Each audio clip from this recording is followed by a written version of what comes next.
Grabe pala ito si Gabi Lopez, yung president at CEO ng ABSCBN. Umamin na siya dito na isa talaga siyang US citizenship. Ibig sabihin, hindi talaga siya Pilipino.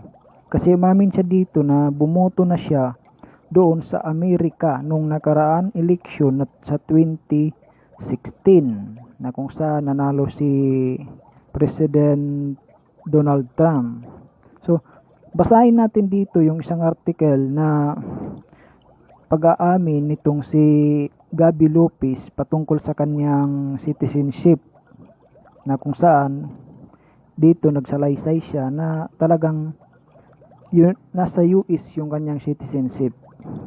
Na ito naman ay bawal talaga na magmay-ari siya ng isang network na hindi siya talaga pure Filipino. So, bago pala tayo magpatuloy, kung bago ka lang dito sa aking YouTube channel, huwag mong kalimutan na i-click yung subscribe button at saka yung notification button para maging updated ka na rin sa videos ko. Maraming salamat. So, basahin natin itong article na to na kung saan ay magpapatunay na si Gabi Lopez ay isang US citizenship. Start na tayo. ABSCBN, Gabi Lopez grilled for 3 hours on citizenship passport issue.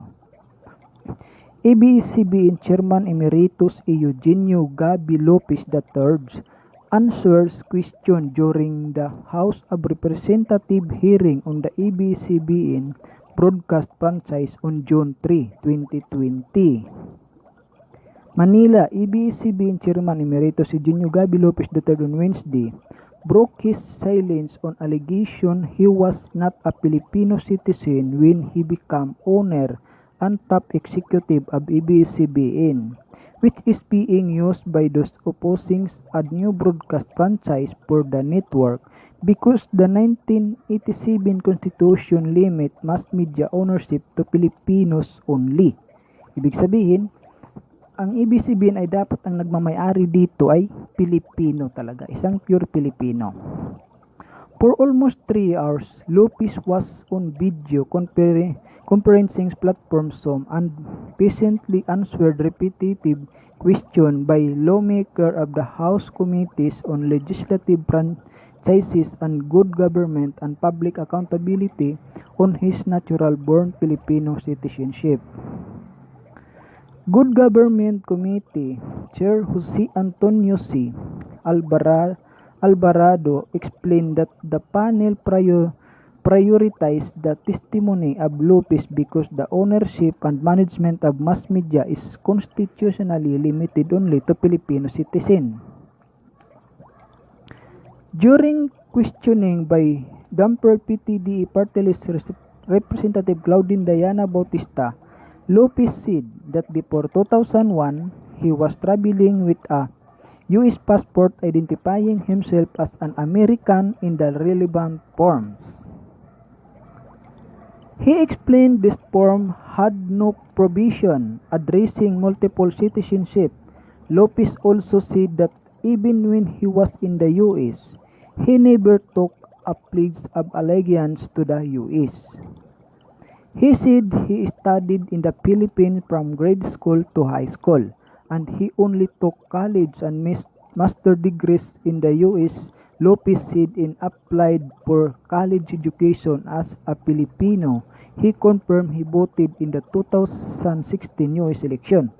Ibig sabihin, na-confirm pala talaga na noong 2016 ay bumoto talaga ito si Lopez sa Amerika, na kung saan nanalo nga si Donald Trump.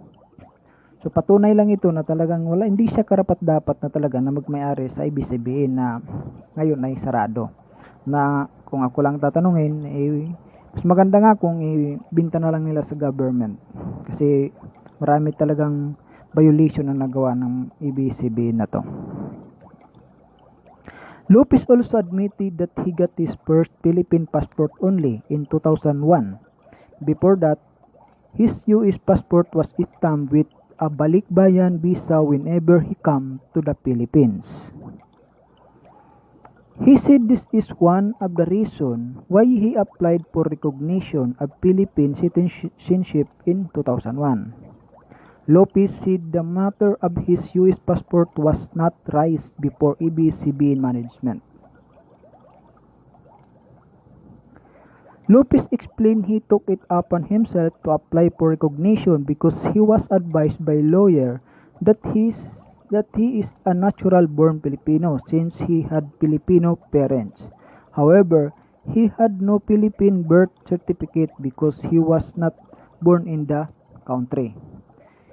ABS-CBN General Counsel Mario Lusa Bautista cited jurisprudence the use of a foreign passport is not proof of loss of Filipino citizenship.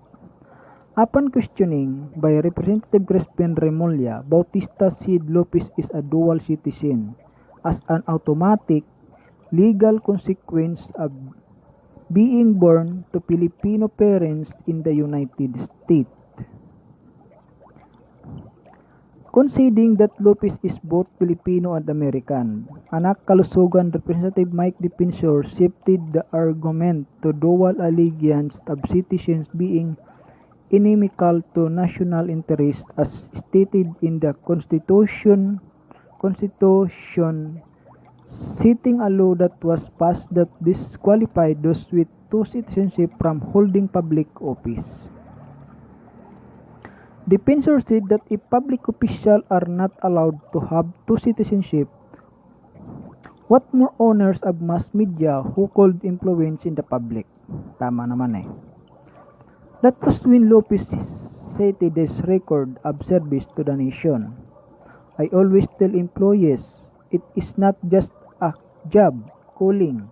So please, if you are going to look beyond technicality, an allegiance, please look at my record over last 35 years, he said. Upon questioning by Albay Representative Edsel Lagman, Bautista explained Lopez applied for recognition because there was an Immigration Bureau instructions to that effect.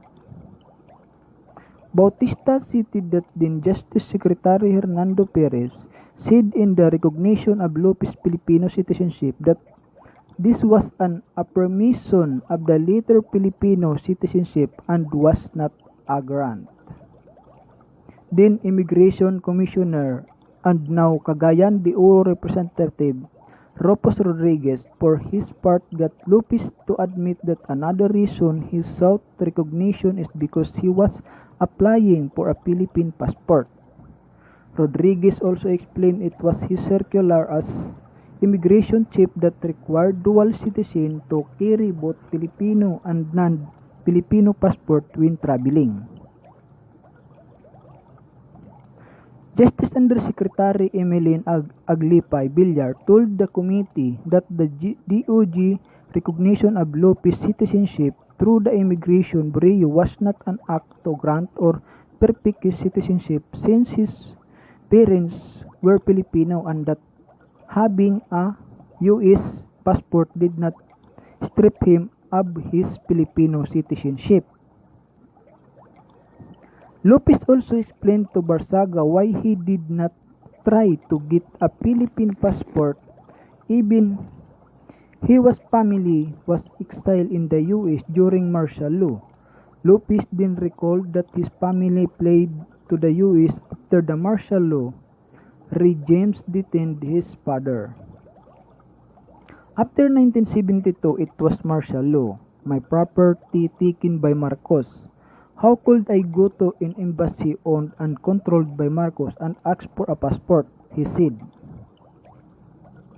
Bautista told Barsaga that Lopez was listed as a Filipino citizen in the Articles of Incorporation filed with the Securities and Exchange Commission.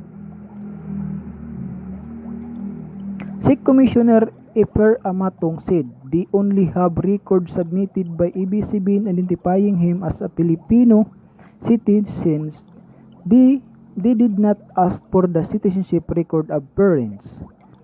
The panel then asked for certified true copies of all documents as well financial statement and the Philippine depository receipt. The panel also asked for the SEC filing of ABSCBN as well as Lopez passport and the signed application The panel also sought record of the ownership structure of ABSCBN, as Lopez could not immediately recall how much of ABSCBN Lopez owns. He explained that the individual shares of the Lopez family are not significant, as it is the family holding firm that controls ABSCBN. Lopez also told Rodriguez and a co-representative Rep. Alfredo Garbin that he never renounced his Filipino citizenship and his citizenship was never invalidated by any court.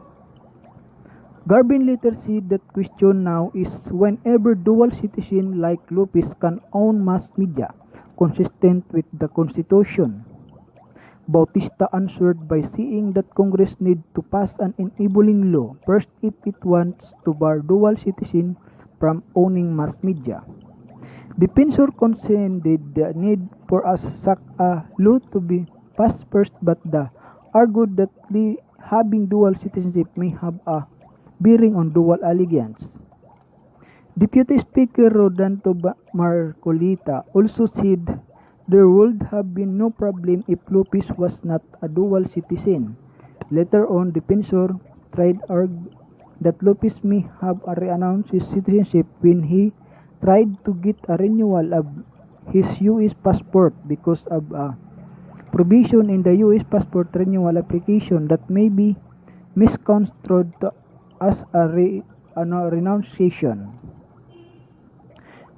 When asked if he ever considered giving up U.S. citizenship to be only a Filipino citizen, Lopez explained it was not something he do about. Lopez asserted readiness to give up his U.S. citizenship if there was a conflict of interest. Isabela Representative Antonio Albano later asked the House Secretariat to study crafting a law banning dual citizens from owning mass media. Marcolita tried to confront Lopez with an alliance fingerprint card Lopez allegedly filled out, but the stopped this questioning after Rep. Elpidio Barsaga insisted to get certified true copies of that document first. Barsaga pointed out that the document was not certified. Minority Leader Benvenido Abante ended the hearing by affirming his support for Lopez after the latter maintained he did not take on out of allegiance in the U.S. What our law prohibit? Naniniwala ba ako is dual allegiance, not dual citizenship? Tulad ng mga kaso ni Naido Monsano at IPG, hindi labag sa ating batas na magkaroon ng dual citizenship. Tulad ng aking apo na ipinanganak sa Amerika, pero ang kanyang nanay ay Pilipino, kahit tatay Amerikano, siya ay tinuturing na Pilipino. He said, and I will stand by you as fellow Pilipino. Ito ay binalita sa media like GMA7 at ABSCBN online news, kasi yung ABSCBN alam na natin sarado yung network. Sa online sila na nagbalita. At saka sa iba't ibang media ay binalita ito. So, ano ang mga masasabi nyo dito mga idol sa tungkol dito sa dual citizenship ni Lopez na dapat ay ang may-ari ng ABSCBN ay Pilipino? So, kayo na ang bahala ang musga dito patungkol dito mga idol kung bakit hindi na dapat na magbukas ang ABSCBN or dapat pa ba ito magbukas dahil sa hindi maayos na citizenship ni Lopez na may-ari ng ABSCBN. So hanggang dito na lang mga idol, at kung bago ka lang sa aking YouTube channel, huwag mong kakalimutan na i-click yung subscribe button at yung notification button bell. Maraming salamat. God bless. See you at the top.